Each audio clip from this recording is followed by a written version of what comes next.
డైరెక్టర్ల ఇళ్లలో తనిఖీలు చేపట్టిన అధికారులు పెద్ద మొత్తంలో ఆస్తులు ఉన్నట్లు గుర్తించారు. నరమరి ఇంట్లో పలు కీలక పత్రాలను స్వాధీనం చేసుకున్న అధికారులు 200 కోట్ల ఆస్తులు ఉన్నట్లు గుర్తించారు. 1,20,00,000 నగదు స్వాధీనం చేసుకున్నారు. దీంతో పాటు భారీగా బంగారు ఆభరణాలు సీజ్ చేశారు. అధికారులు నరమరి బ్యాంక్ లాకర్స్ ను ఓపెన్ చేయనున్నట్లు తెలుస్తోంది. ల్యాండ్ సర్వే డిప్యూటీ డైరెక్టర్ నోట్ల కట్టలను సంచుల్లో నింపి సబ్జాపై దాచినట్లు ఏసీబీ అధికారులు తెలిపారు.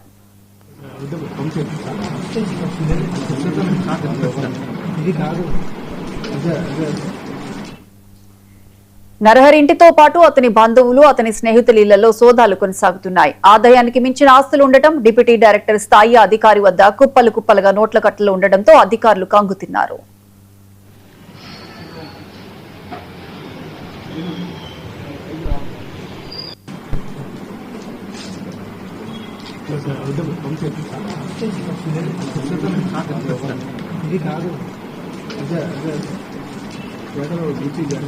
గేట్ చాలా